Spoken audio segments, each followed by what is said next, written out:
तो हम लोग नाट्य शास्त्र का मंगलाचरण देख रहे हैं कि प्रणम्य शीर्षा देवो पिता महेश्वरो नाट्यशास्त्रम प्रवक्ष्यामि ब्रह्मणा यदुदाहृतम।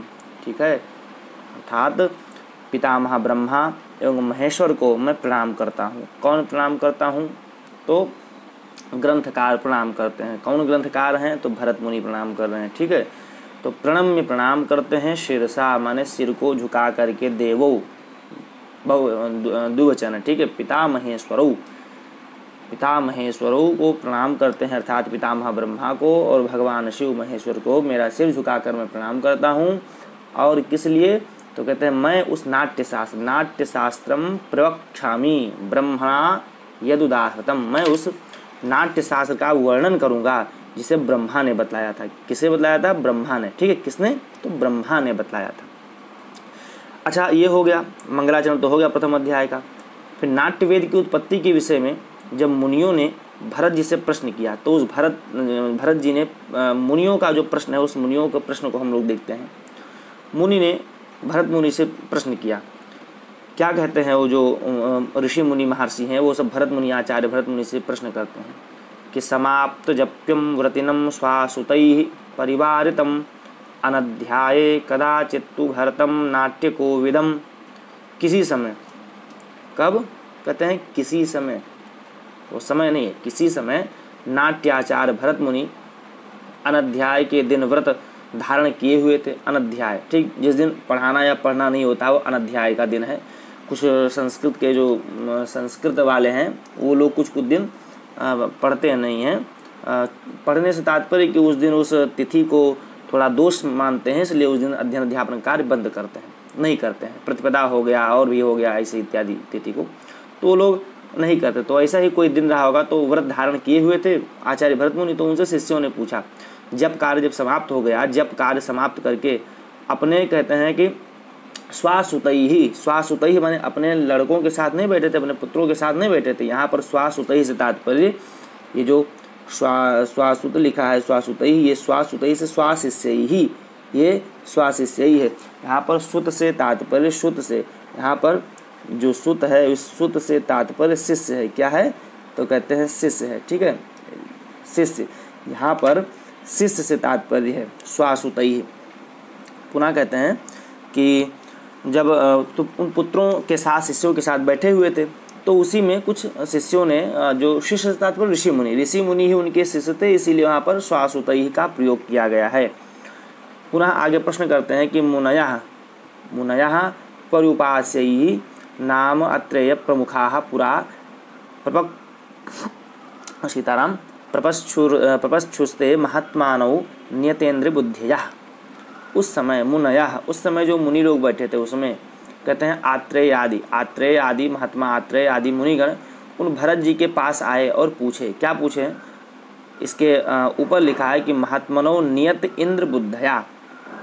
उस समय इंद्रियों तथा बुद्धि को संयमित कर लेने वाले महात्मा कौन? तो आत्रेय प्रमुखाः माने आत्रेय आदि ऋषि मुनिगण उन महर्षि भरत के पास आए और पूछे। भरत जी से क्या पूछते हैं?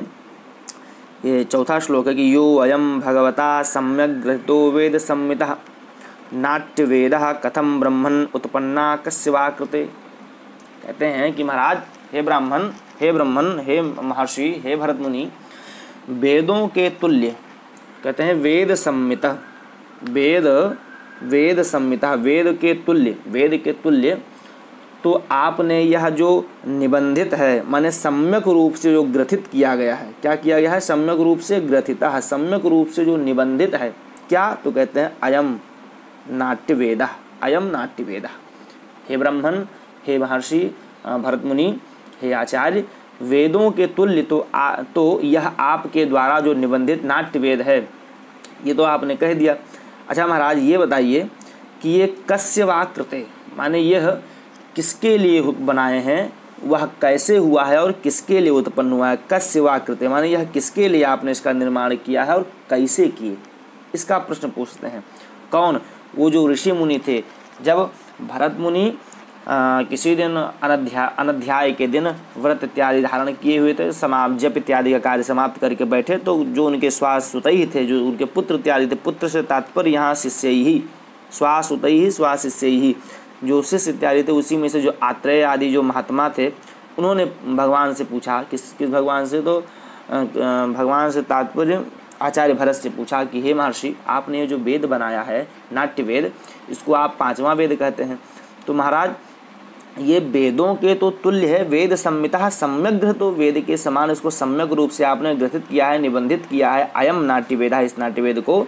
तो हे ब्रह्मण, हे महर्षि, ये बताइए कि उत्पन्नः कस्यवा कृते कथम, माने ये कैसे उत्पन्न हुआ, कथम उत्पन्नः, ये कैसे उत्पन्न हुआ, एवं कस्यवा कृते, और ये किसके लिए उत्पन्न हुआ। ठीक है, इस प्रकार का जब प्रश्न होता है। पुनः 5वां श्लोक देखते हैं कि कत्यंगा किम प्रमाणंचा प्रयोगाश्च कीदृशः सर्वम एतद् यथा तत्त्वं भगवन् वक्तुम अर्हसि। इसके कितने भेद हैं। ठीक है, कहते हैं कत्यंगाः, इसमें कितने अंग हैं, कितने भेद हैं। किम प्रमाणंचा, प्रमाण क्या है, प्रयोगश्च कीदृशः, इसका प्रयोग किस प्रकार से होगा। ठीक है, पूछते हैं कि इसका प्रयोग किस प्रकार से होगा, प्रयोग किस प्रकार से होगा। ठीक है, इसके कितने भेद हैं, इसका आकार प्रकार क्या है, तथा लोक में इसका प्रयोग किस भांति अपेक्षित है। सर्वम एतत्, इस सब तथ्यों को आप भली भांति या भली प्रकार बताने की महाराज, बताने की आप कृपा करें। क्या करें, तो कृपा करें। ठीक है, ये किसने कहा, तो उन ऋषि मुनि जो वहाँ पर बैठे थे, ठीक है, उन्होंने कहा। क्षम्यताम, कुछ बाधा हो गई थी, जो कोई बात नहीं, आगे देते हैं। कहते हैं कथम उत्पन्नः, नाट्यशास्त्र की उत्पत्ति किस प्रयोजन से हुई एवं किस प्रकार हुई। ठीक है, कथम उत्पन्नः माने ये जो नाट्यशास्त्र है इसकी उत्पत्ति का जो प्रयोजन है, किस प्रयोजन से इसकी उत्पत्ति हुई। क्या यह प्रयोजन वेद चतुष्टय से नहीं सिद्ध हो सकता था, ऐसा प्रश्न है। क्या यह वेद चतुष्टय से यह सिद्ध नहीं हो सकता था कि ये प्रयोजन, कि इसके लिए आपको ये नाट्यशास्त्र लिखना पड़ा। यदि यह वेद के ही समान पद पदार्थ से युक्त है तो फिर इसकी उत्पत्ति का क्या लाभ महर्षि। आपने अगले, चूँकि आपके द्वारा ही बताया गया है कि यह वेद सम्मित, ये वेद के समान है, आपने बताया, तो वही कही, तो क्यों इसका उत्पन्न हुआ, कथम उत्पन्न। ठीक है, ये हुआ। पुनः कहते हैं कि कस्य वा कृते, माने यह किसके लिए, इसका प्रादुर्भाव किसके निमित्त हुआ है, अर्थात इस जो शास्त्र है, इस शास्त्र के पठन पाठन तथा प्रयोग के अधिकारी कौन है। जो व्यक्ति वेद अध्ययन के अधिकारी हैं वे ही इसके अधिकारी हैं, या इतर जन भी इसके अधिकारी हैं, अलग लोग भी इसके अधिकारी हैं, ये प्रश्न पूछते हैं। यदि, पुनः कहते हैं, यदि वेद अधिकारी ही इस प्रयोग में इसे प्रयोग में ला सकते हैं महाराज, तो फिर इसका आपने निबंधन जो किया है, इसको आपने बनाया है, तो वो सब तो निष्प्रयोजन हो रहा है। तो आखिर किसके लिए आपने ये बनाया, ये भी प्रश्न हुआ। कति अंगा, इसमें नाट्य की अंगी रूप में भी कुछ स्थिति है, अथवा अंग समुदाय मात्र को नाट्य कहते हैं। यह जिज्ञासा इस प्रश्न से जागृत होती है कति अंगा से, इस प्रकार से किम प्रमाणंच, और यो तो नाट्य का ज्ञान प्रत्यक्ष प्रमाण से होता सिद्धि है कि जो नाट्य है उसका तो जो प्रमाण है वो प्रत्यक्ष प्रमाण से सिद्ध होता है।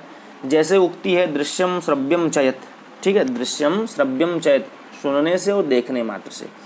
तथापि यह जिज्ञासा होती है कि नाट्य का वह कौन सा अंग किस प्रमाण से ज्ञात होता रहता है, किस प्रमाण से यहाँ अंग अंगी भाव का नियम ज्ञेय है। इस प्रकार के कई सारे प्रश्न वो महर्षि लोग भरत मुनि से पूछते हैं। ठीक है, अस्य कीदृशः प्रयोगः, इसका किस प्रकार से प्रयोग होगा, प्रयोग की संभावना कहाँ तक है। इसके अंगों का प्रयोग तो युगपत किया जाता है, जो भिन्न भिन्न इंद्रियों द्वारा ग्राह्य होते हैं। इस प्रकार की इन सब की युगपत जो संवेदना है न हो सकने के कारण नाट्य की एकता का बोध कैसे होगा, आप बताइए।